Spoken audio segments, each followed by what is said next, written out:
Isang mapagpalang araw po sa inyong lahat mga kamotor.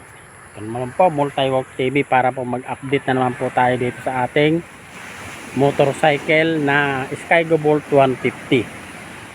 Okay, sa second 1,000 km niya mga kamotor. Ayan, change oil na naman tayo. Ito. Yung nire-recommend pala nila mga boss, mga sir, ito pong yan, Yamalog po yung sinabi nila. Kaya yan po ang inilalagay nating langis para tumagal nga pala mga kamotor tong motorcycle natin, kung alin yung tamang kilometrahe o tamang haba ng kilometraheng tinakbo ng motor bago i-change oil, ay sundin po natin para naman yung motorcycle natin ay mapahaba ang serbisyo nyo sa atin. Actually sa ngayon mga kamotor, sa nagtatanong na kung may issue ba naman ito motorcycle na ito, wala pa mga kamotor. Sa 1,000 mahigit kilometer ride nya, wala pa naman siyang issue mga kamotor. Ito siya, okay pa rin, matikas pa rin yan. Sa araw-araw na gamit mga kamotor, okay pa naman.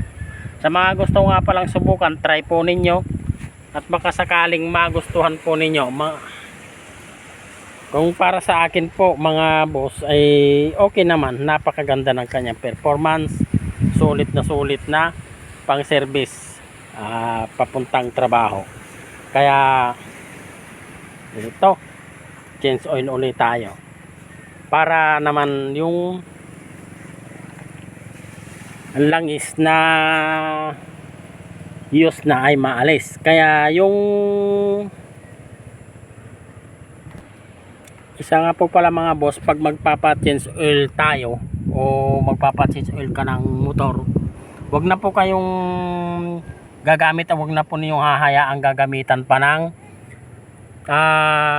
o ipa-flashing pa yung makina ng motor natin. Hayaan na lang po natin siyang matiktikan gaya ng mga iba po pong vlog. Hayaan na lang po natin siyang matiktikan ng husto para naman matanggal yung mga excess na langis na dapat maalis. Kung yung sabi nila ipa-flashing mga kamotor, lalo lang po masisira yung motorcycle natin. Kasi nga hindi po advisable na ipa-flashing pa yung makina. Lalo na yung ibang napapanood natin o nakikita natin, nalalagyan nila ng diesel or gasolina, paparidunduhin o paandarin ng ilang segundo. Hindi po advisable yun, ganun mga kamotor.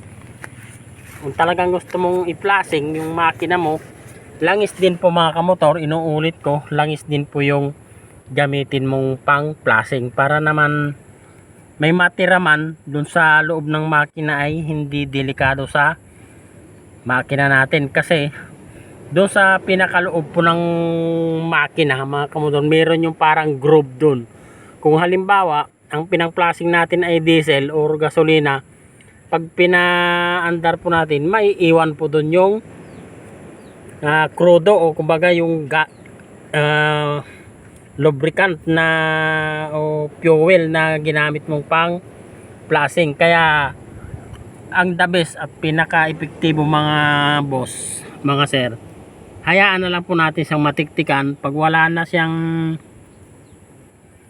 ka nang makitang tumutulo, yun, okay, ikwan mo na. Pwede mo nang dagdagan ng bagong langis yung makina mo. Okay, saka isasabay na rin natin mga kamotor itong transmission nya. Kasi sabi nung dealer, pag nakapangalawa, isasabay na rin itong sa may transmission nya o dito sa may bandang likod.